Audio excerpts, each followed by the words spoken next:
News nation पर आपका बहुत बहुत स्वागत है। आपके साथ मैं हूं राकेश पांडे। दोपहर के 12 बजने वाले हैं।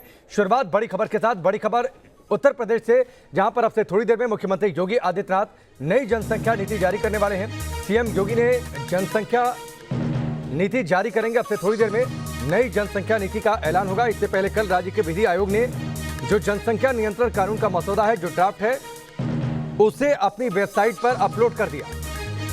19 तारीख तक लोगों से सुझाव मांगा गया है। 19 तारीख तक लोग इस नई जनसंख्या नीति पर अपने सुझाव दे सकते हैं। आगे सरकार उन सुझावों पर विचार करेगी। तो ये बड़ी खबर है। विश्व जनसंख्या दिवस पर मुख्यमंत्री योगी आदित्यनाथ अब से थोड़ी देर में नई जनसंख्या नीति जारी करने वाले हैं। इसका उद्देश्य यह है कि बढ़ती जनसंख्या पर लगाम लगाई जाए, ताकि जो राज्य के संसाधन है उसका बेहतर तरीके से इस्तेमाल हो सके लोगों के लिए। तो ये बड़ी खबर। आबादी विस्तार गरीबी अशिक्षा के लिए बड़ी कारक होती है, और इसलिए अगर बढ़ती आबादी को कंट्रोल कर दिया गया तो सरकार का यह मानना है कि गरीबी अशिक्षा से बेहतर तरीके से लड़ा जा सकता है। सरकार का यह भी मानना है कि जनसंख्या को लेकर जागरूकता का अभाव है, लिहाजा जो सरकार की नई जनसंख्या पॉलिसी होने जा रही है उसमें जागरूकता कैसे लोगों के बीच फैलाई जाए, इस पर भी खासा फोकस रहने वाला है। इसको लेकर भी एक रूपरेखा सामने आ सकती है।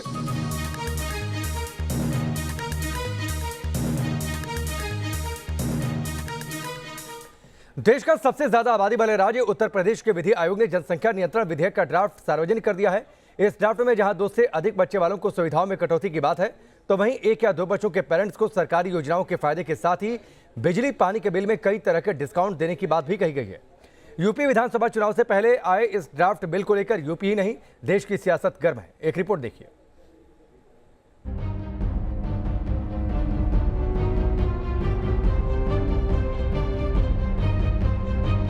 शहरों में भीड़, गांवों में भीड़, मेट्रो से लेकर बसों में भीड़, यहां तक कि अस्पताल में इलाज के लिए जाने वाले लोगों के सामने भीड़ की चुनौती। इसी भीड़ की वजह से हमारे बीच मौजूद संसाधन सिमट रहे हैं, जिसका बोझ हम सभी पर पड़ रहा है। आज दुनिया बेतहाशा जनसंख्या बढ़ोतरी की मार झेल रही है, जिसे कंट्रोल करने की चुनौती बड़ी है। लिहाजा हर देश अपने फॉर्मूले के हिसाब से जनसंख्या कंट्रोल करने की कोशिश में जुटा है। भारत की सबसे बड़ी आबादी वाले सूबे यानी उत्तर प्रदेश में जनसंख्या कंट्रोल का प्लान पेश कर दिया गया है। यूपी में जनसंख्या नियंत्रण विधेयक 2021 सार्वजनिक कर दिया गया है। इसके ड्राफ्ट को राज्य विधि आयोग ने तैयार किया है। इसमें 1 या 2 बच्चे होने पर माता पिता को बम्पर रियायत की बात कही गई है, तो वहीं 2 से ज्यादा बच्चे होने पर किसी तरह की सरकारी छूट नहीं मिलेगी। इस ड्राफ्ट पर 19 जुलाई तक सरकार ने जनता से राय मांगी है। ड्राफ्ट वेबसाइट upslc.upsdc.gov.in पर अपलोड है। इस ड्राफ्ट में जो लोगों को प्रोत्साहन दिए जाने हैं, और इसके अलावा जो लोग 2 बच्चों की नीति का पालन नहीं करेंगे, उनकी जो प्रतिबंध होंगे, वो सब इसमें दिया हुआ है, स्पष्ट रूप से दिया हुआ है। और मैं सबसे पहले तो ये स्पष्ट कर देना चाहता हूँ कि ये ड्राफ्ट किसी भी जाति, धर्म या समुदाय को टारगेट करके नहीं बनाया जा रहा है। हमारे नज़र में सर्वधर्म संभाव है और सभी व्यक्तियों को 2 बच्चों की नीति अपनानी चाहिए। जनसंख्या नियंत्रण को लेकर विधि आयोग द्वारा तैयार ड्राफ्ट 15 अगस्त से पहले सीएम योगी को सौंप दिया जाएगा। आयोग ने जहां 2 से कम बच्चे होने पर रियायतों का पिटारा खोल दिया है, तो वहीं 2 से अधिक बच्चे होने पर कई अधिकारों से वंचित रखने का प्रस्ताव है। मसलन 2 से अधिक बच्चे होने पर स्थानीय निकायों का चुनाव लड़ने पर रोक, सरकार से मिलने वाली सब्सिडी बंद हो जाएगी, सरकारी नौकरियों के लिए आवेदन करने पर पाबंदी होगी, सरकारी नौकरी कर रहे लोगों का प्रमोशन नहीं होगा। ऐसे कई प्रस्ताव नई जनसंख्या नीति में रखे गए हैं, जिससे जनसंख्या वृद्धि पर नियंत्रण किया जा सके और नागरिकों को बेहतर सुविधाएं मुहैया कराने के लक्ष्य को हासिल किया जाए। ये मानते हैं कि ये मसौदा जब जनता के बीच में जाएगा, जनता का निर्णय आएगा, हम उस पर देखेंगे। और हमें उम्मीद है, क्योंकि ये जनहित के लिए लाया जा रहा है, जनता की राय इसलिए ली गई है कि जनता जब राय हमको दे देगी, और चूंकि सरकार की मंशा साफ है, तो हम इस पर कानून लाएंगे और कानून जनहित का होगा, सबके हित का होगा। वहीं विपक्ष इसे चुनावी हथकंडा करार दे रहा है। इन्होंने जनता के लिए कोई काम तो किया नहीं, जनता की समस्या का तो कोई समाधान किया नहीं। अब चूंकि यहाँ पे चुनाव आ गया है, अब चुनाव में जनता के असली मुद्दों से ध्यान भटकाने के लिए ये सिर्फ मार्केटिंग इवेंट करते हैं। इनको जनता की समस्या से कोई लेना देना नहीं है। 2022 में उत्तर प्रदेश के चुनाव है और इनको दिखाई देता है कि उनकी हार निश्चित है, तो कोई न कोई ऐसा मुद्दा लेके आएंगे जिससे समाज धर्म के आधार पर बटे, पोलराइजेशन हो, इसका लाभ उन्हें मिले। जहां जनसंख्या कंट्रोल के जारी ड्राफ्ट पर सवाल उठा रहा है, तो वहीं मुस्लिम धर्मगुरुओं को भी इस पर ऐतराज है। इस तरीके से बार बार कभी जनसंख्या नियंत्रण कानून, कभी लव जिहाद पर कानून और कभी दूसरे कानून की बात की जा रही है, ये सिर्फ और सिर्फ पोलराइजेशन की राजनीति के तहत किया जा रहा है। और मैं समझता हूं कि इससे हिंदुस्तान के मुस्तकबिल के लिए भी और हिंदुस्तान की आवाम के लिए भी कोई ज़्यादा बेहतर फायदा होने वाला नहीं है। हालांकि अल्पसंख्यक मामलों के केंद्रीय मंत्री ने साफ कर दिया है कि जनसंख्या कंट्रोल देश की जरूरत है और इसे सिर्फ माइनॉरिटी से जोड़कर देखना ठीक नहीं है। जो लोग ये विरोध करते रहते हैं, उनको ये समझ में नहीं आता, ये जनसंख्या जो नियंत्रण की बात होती है तो क्या किसी एक धर्म, एक जाति और एक क्षेत्र की होती है क्या? ये तो देश की जनसंख्या को जो है वो जागरूकता पैदा करने, उसको नियंत्रण करने की बात होती है। तो ये रिपोर्ट आपने देखी। जो मेहमान हमारे साथ जुड़े हैं उनका परिचय आपसे करवाते हैं। एनके सिंह सर हमारे साथ जुड़ चुके हैं, वरिष्ठ पत्रकार। आलोक अवस्थी जी हमारे साथ जुड़े हैं, जो कि भारतीय जनता पार्टी के प्रवक्ता हैं। डॉक्टर अजीज खान समाजवादी पार्टी के प्रवक्ता, और अनिल यादव हमारे सहयोगी लखनऊ से जुड़ चुके हैं। सबसे पहले अनिल, मैं आपके पास आता हूं। आपसे थोड़ी देर में मुख्यमंत्री योगी आदित्यनाथ नई जनसंख्या नीति जारी करने वाले हैं, बड़ी बातें क्या?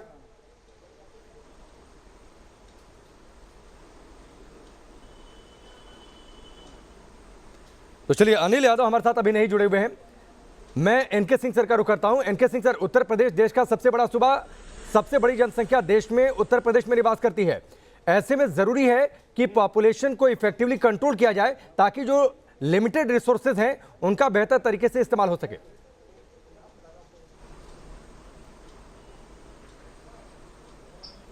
और देखिए, इसके दो तरीके हैं। आपने देखा होगा कल जो बताया गया लेटेस्ट रिपोर्ट आई है, जो कि NFHS 5th में भी है, यूपी और बिहार बुरी हालत में है। TFR इनका 2.7 और 3.1 है, बिहार का 3.1 है।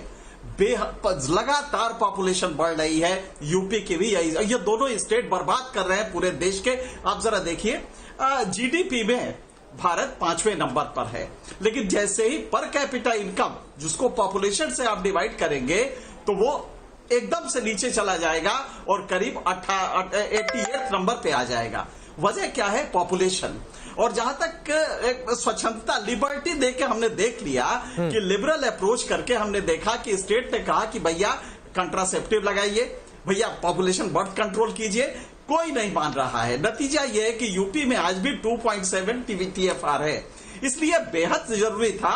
और मेरे लगता है उससे पॉलिटिक्स छोड़ दे कि आपने 2 महीने पहले किया, 4 महीने, अरे भाई 70 साल से नहीं हुआ है। और 70 साल से यह आपकी एक अज्ञानता हमारे पूरे सिस्टम को खा रही है, जो पूरा डेवलपमेंट प्रोसेस है उसको रोक रही है। लिहाजा मुझे लगता है कि इसमें गलती नहीं है कि ये करें। और जहां तक इसका सवाल है, मुसलमानों को भी इसमें ऐतराज नहीं होगा, क्योंकि उनका जो ये बीजेपी गलत कहती है कि मुसलमानों का पॉपुलेशन बढ़ रहा है। 2.4 इनका डिकेडल ग्रोथ रेट देखेंगे आप तो 24.6% है। उतना ही लगभग दलितों का भी है, 1% कम है। तो दलित भी उसी तरफ है। तो अगर ये पॉपुलेशन बर्थ कंट्रोल का कानून लाते हैं तो दलितों के लिए भी वो दिक्कत हो। लिहाजा न तो मुसलमान नाराज होगा, न दलित नाराज होगा। इसको बड़े आराम से आप ला सकते हैं। और कहीं से ये कम्युनल नहीं है, क्योंकि मुसलमान ऑलरेडी बहुत तेजी से कम कर रहा है। नहीं, लेकिन एनके सिंह सर, होता यह ना कि जब राज्य में चुनाव हो और चुनाव से पहले जिस बात का आपने जिक्र कर दिया, तो जाहिर सी बात है जो विरोधी पार्टियां होती हैं वो तो सवाल उठाती हैं। इसीलिए मैं सीधे डॉक्टर अजीज खान का रुख करता हूं। डॉक्टर अजीज खान, मसला तो है पॉपुलेशन का, और लगातार लोग सोशल मीडिया पर भी कह रहे हैं कि सारे मर्ज का एक इलाज हो सकता है अगर हमने पॉपुलेशन को कंट्रोल कर लिया। एनके सिंह सर भी इसी बात की तस्दीक कर रहे हैं कि पॉपुलेशन जिस तरीके से बेतहाशा बढ़ रही है वो एक बड़ी समस्या है। आप लोगों को दिक्कत क्यों है? देखिए, 2-3 बातें बड़ी अहम है जो हम लोगों को समझ लेना है। अभी एनके सिंह साहब को मैं बड़ी गंभीरता से सुन रहा था, एक बड़े पत्रकार हैं, और उनका जो सुझाव है इसमें नो डाउट की सराहनीय है। सबसे बड़ी बात जो आज की डेट में है, 2-3 बड़े अहम मसले हैं। पहला अहम मसला यह है कि ये केवल उत्तर प्रदेश की समस्या नहीं, अभी एनके सिंह साहब ने भी कहा, बिहार की भी समस्या है। ये दूसरे प्रदेशों की समस्या है, ये राष्ट्रीय आपदा है, ये केवल उत्तर प्रदेश की समस्या नहीं है। अगर इसे ये कानून जरूरी है और इसमें नो डाउट की जरूरी है, इस पर एक मसौदा तैयार करना चाहिए बीजेपी को। इसमें केंद्र सरकार की जिम्मेदारी थी, 7 साल हो गया केंद्र सरकार में बीजेपी है, उसमें मसौदा क्यों नहीं तैयार किया? इस पर एक बहस होनी चाहिए, स्वस्थ बहस होनी चाहिए, जो कि संसद में होना चाहिए, जहां कानून पारित होता, उस सर्वदलीय बैठक होती और उसमें एक निष्कर्ष निकलता कि क्या कैसे इसको लागू किया जाए। एक बात। दूसरी बात, उत्तर प्रदेश में जब 6 महीने चुनाव को रह गए तो कहीं ना कहीं जब सरकार अपनी जिम्मेदारियों से भागने के लिए वो इस तरीके के मसौदे को तैयार करके लोगों को गुमराह करना चाहती है, मुद्दे से भटकाना चाह रही है, ये बात। दूसरी बात मैं बताऊं, जिस तरीके से कानून में बहुत सारी बातें आई हैं कि ये चीजें लागू होंगी, साहब अगर इसमें मसौदा सही तरीके से तैयार होता, सर्वदलीय बैठक होती, शायद इतनी कमियां ना होती। जैसे अभी जो मसौदा तैयार हुआ है उत्तर प्रदेश का, साहब ये बताइए इसमें लिखा गया है डॉक्टर अजीज खान आपने बड़ी बातें कह दी। दरअसल आप तय नहीं कर पा रहे कि इसका विरोध करना है कि इसका समर्थन करना है। आप कह रहे हैं कि पॉपुलेशन बढ़ती हुई समस्या है, नहीं सुन लीजिए, आप कह रहे हैं पॉपुलेशन बढ़ती हुई समस्या है, कंट्रोल करना चाहिए, बिहार में भी ये समस्या है, केंद्र में भी, केंद्र को इस पर सोचना चाहिए, तो क्या उत्तर प्रदेश सरकार इसमें कुछ ना करे, ना सोचे, इस पर कोई कानून ना बनाए? सर मैं उसी मुद्दे, पूरी बात कंप्लीट करने दे, बड़ा अहम मसला है और सेंसिटिव मामला है। सर आप देखें केरला में ले ले, केरला में, अरे आप उत्तर प्रदेश की बातचीत करिए डॉक्टर अजीज खान, उत्तर प्रदेश की आप बातचीत करिए, आप बिहार मत जाइए, केरला मत जाइए, आप बिहार मत जाइए, केरला मत जाइए, वो समस्या है, वो पूरे देश की नहीं, वो पूरे विश्व की समस्या है। पॉपुलेशन बढ़ रही है, ये पूरे विश्व की समस्या है। केंद्र सरकार को निश्चित तौर पर आपकी बात सही है कि केंद्र सरकार को इस पर काम करना चाहिए, लेकिन क्या इसके लिए उत्तर प्रदेश में सरकार चुपचाप बैठ जाए, मुख्यमंत्री योगी आदित्यनाथ इस पर कोई फैसला न ले? अरे भाई आप लाइन तय करके आए हैं तो कोई बात नहीं है। नहीं, मैं लाइन तय करके नहीं आया हूं, मेरी दिक्कत यह है कि आप लाइन तय नहीं कर पा रहे कि आप समर्थन करना है कि विरोध करना है, आप बताइए। लाइन तय है मेरा, मुझे मौका दें, पूरी बात रखेंगे ना हम। केरला में लिटरेसी रेट 96% है, इसलिए वहां फर्टिलिटी रेट आपने देखा 1.8 है, लेकिन अगर आप उत्तर प्रदेश और बिहार में देखें, यहां पर लिटरेसी रेट कम है, इसलिए इसकी वजह से यहां पर फर्टिलिटी रेट ज्यादा है। मकसद मेरा कहने का है, जागरूकता पैदा करिए, लोगों के अंदर, लोगों को शिक्षित करिए। अगर ये आप नहीं कर रहे, किसी भी कानून को थोपा नहीं जा सकता। एक तो सुनिए, वो लागू नहीं हो पाएगा। डॉक्टर अजीज खान, डॉक्टर अजीज खान, एक तो जो बातें आप कहते हैं, जब नेशनल टेलीविजन पर बैठा करिए ना, तो थोड़ा सा फर्टिलिटी रेट और बर्थ रेट में थोड़ा सा फर्क पूरा आंकड़ा है। डॉक्टर अजीज खान, फर्टिलिटी रेट और बर्थ रेट में थोड़ा सा फर्क महसूस करिए, दोनों का मतलब क्या होता है इसे पढ़िए, ठीक है? मैं वो भी बताऊंगा। 2001 में मेरी बात सुनिए आप, जनसंख्या वृद्धि दर जो थी वो मुस्लिम कम्युनिटी में थी 16.76%। ठीक है, मैं आपको एक बयान सुनवाता हूं। डॉक्टर अजीज खान, मैं आपसे बातचीत करूंगा, एक बयान में सुनवाता हूं। शफीकुर रहमान बर को आप अच्छे तरीके से जानते होंगे ना, सुनिए पहले उनकी बात। सर मैं सुन लीजिए, फिर मैं आप ही से बात करूंगा। ये कुदरत के कानून से टकराने की बात कर रहे हैं। कुदरत ने एक कानून बहुत पहले, कुदरत ने सारा सबको, मुझे, आपको, हम सब उसके ही तो पैदा करे हुए हैं, कैसे ही मान लो उसको किसी तरीके से, लेकिन हैं उस एक ज़ात के कि जिसने सारी दुनिया बनाई और पैदा की, हम भी उसमें। तो उस वक्त उसने वायदा लिया था सब रूहों से, जब हम इस शक्ल में नहीं आए थे, रूह थी हमारी जगह। तो आपने सुना डॉक्टर अजीज खान, आप ही की पार्टी से सांसद हैं, आप इनसे पूछेंगे इस तरीके का बयान क्यों जारी करते हैं? सर मुझे अपनी बात रखने दीजिए, अब मुझे प्लीज 10 सेकंड का मौका दे दे, पूरी बात रखने दे। अभी आपने कहा था जनसंख्या वृद्धि दर, सर 2001 में हिंदू भाइयों की जनसंख्या वृद्धि दर थी 19.92 और उसी तरीके से 2011 में घट करके आ गया 16.96%। आप इसे मुस्लिम कम्युनिटी में ले ले, 2001 में था 29.5%, लेकिन 2011 में गिर करके आ गया 24.6%। यानी लगातार आपने देखा कि किस तरीके से गिरावट आया। जब साक्षरता बढ़ी, लोगों के अंदर जागरूकता आई, तो ऑटोमेटिक जनसंख्या वृद्धि दर गिर गया। मैं बताना चाहता हूं कि जो मेरा असेट है, इस मुल्क का असेट है, क्या है? युवा जनरेशन, जिसको हम जाकर के बाहर छाती पीट के बोलते हैं, मोदी जी कहते हैं विदेशों में कि साहब हम 67% युवा है हमारे मुल्क में, ये विश्व का सबसे बड़ा बाजार है। इसलिए आप चाहते हैं कि एक परिवार में 10-10 बच्चे होने चाहिए ना डॉक्टर अजीज खान? आप चाहते हैं एक परिवार में 10-10 बच्चे होने चाहिए? मेरी बात सुनिए सर। नहीं, आप चाहते हैं कि एक परिवार में 10-10 बच्चे हों? हाँ या ना में जवाब दीजिए। नहीं सर मेरी बात सुने, चाइना ने वन चाइल्ड, अरे मैं जो आपसे पूछ रहा हूं उसका जवाब दीजिए ना डॉक्टर अजीज खान। डिबेट में ऐसा ये होता है ना, डिबेट का आमतौर पर जो नियम हो सकता है, आपके लिए अलग नियम होता यह है कि सवाल किया जाता है, उसका जवाब दिया जाता है। जवाब के बदले दुनिया भर की बातें नहीं की जाती हैं। मैं ये पूछ रहा हूं, आप क्या चाहते हैं, एक परिवार में कितने बच्चे होने चाहिए? क्या आपकी पार्टी की क्या नीति है इस पर? सर ये जैसा कि मैं देख रहा हूं लगातार हिंदू और मुस्लिम से जोड़ा जा रहा है। अरे आपने जोड़ा, आपने जोड़ा डॉक्टर अजीज खान, मैंने हिंदू मुस्लिम की बातचीत नहीं की। आप हिंदुओं की पॉपुलेशन कितनी बढ़ी, मुस्लिमों की पॉपुलेशन कितनी बढ़ी, कितनी घटी, इस बात का जिक्र आपने किया। मैंने लिया हिंदू मुस्लिम का नाम, मैंने लिया हिंदू मुस्लिम का नाम एक बार भी। इसको कम्युनलाइज किया जा रहा है सर, मुझे किसने किया? डॉक्टर अजीज किसने किया? डॉक्टर अजीज किसने कम्युनलाइज किया? कम्युनलाइज किया जा रहा है लगातार। अरे किसने किया? कम्युनलाइज किया जा रहा है, ये दुख है। आज नहीं, किसने किया कम्युनलाइज? इसको कम्युनलाइज कर रही है। ठीक है, आलोक अवस्थी आइए, आलोक अवस्थी आइए, कौन कम्युनलाइज कर रहा है इस मसले को? देखिए, सरकार ने और जो विधि आयोग ने स्पष्ट किया है कि ये जो हम ड्राफ्ट बना के लाए हैं ये सारी जनता के लिए है। ये कोई जाति धर्म या अलग वर्ग के लिए कोई नहीं लाया गया है। जो भी देश में कानून बनता है वो पूरे जनता के लिए बनता है। अब अजीज खान साहब चाहते हैं कि 2 बच्चे अगर पढ़ेंगे तो वो साइंस की शिक्षा लेंगे, अच्छी शिक्षा लेंगे और देश का नाम रोशन करेंगे। अब वो चाहते हैं कि एक घर में 10 बच्चे पैदा हो तो कोई पंचर जोड़ेगा, कोई जो है जाकर कहीं मरम्मत करेगा, कोई जाकर कहीं भीख मांगेगा। क्योंकि आप 2 बच्चों को तो पाल सकते, कैसे 10 बच्चों को पालेंगे? इतनी बात यह है कि जब जनसंख्या नियंत्रण की बात आ रही है, क्या कांग्रेस नहीं लेके आई जनसंख्या नियंत्रण? लेकिन कांग्रेस जब ले गई थी, हम तो हमारे 2 का नारा लेकर के आए। नहीं, वो कह रहे हैं आलोक अवस्थी कि आप लोगों ने उनसे बातचीत नहीं की, उनकी राय नहीं ली। क्यों आप लोग करते हैं ऐसा? एक सर्वदलीय बैठक बुलाए होते, बातचीत किए होते।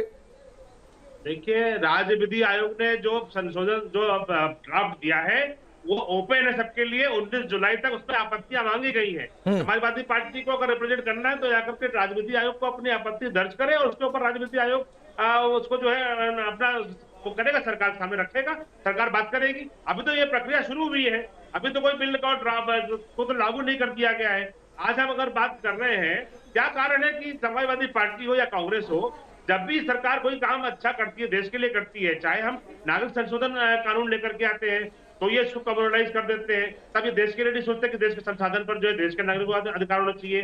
जब हम धारा 370 हटाते हैं तो ये विरोध शुरू कर देते हैं। जब हम पाकिस्तान को जवाब देते हैं सर्जिकल स्ट्राइक करके, ये सवाल खड़ा कर देते हैं। 3 तलाक का कानून ला करके हम जो है महिलाओं को जो है समानता का अधिकार देते हैं, ये उस पर सवाल खड़ा कर देते हैं। तो खाली क्या विपक्ष का काम खाली सरकार के किए हुए कामों का विरोध करना रह गया है? क्या देश के प्रति कोई उनकी जिम्मेदारी नहीं है?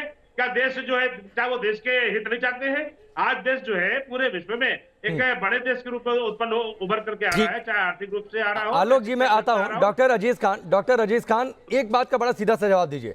आपको आपकी पार्टी को क्या लगता है, क्या पॉपुलेशन एक समस्या नहीं है? क्या पॉपुलेशन कंट्रोल नहीं की जानी चाहिए?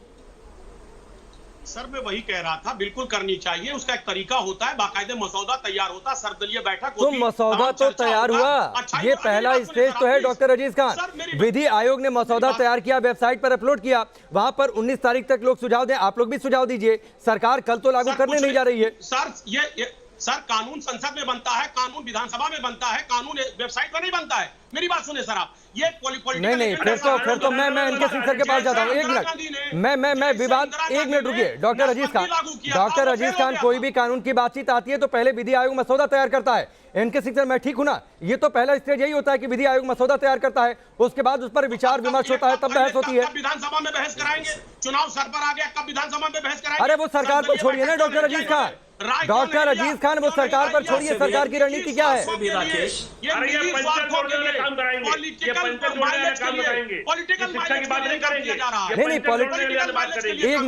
एक मिनट आप दोनों लोग शांत। मैं डॉक्टर अजीज खान आपका कंफ्यूजन दूर कर देता हूं। एनके सिंह सर बहुत वरिष्ठ पत्रकार हैं, वो आपको बेहतर तरीके से समझाएंगे। एनके सिंह सर, पहला तो स्टेप यही होता है ना कि विधि आयोग मसौदा तैयार करता है, उस पर लोगों से रायशुमारी होती है, फिर वो पॉलिटिकल पार्टीज के बीच में और सरकार के पास जाता है।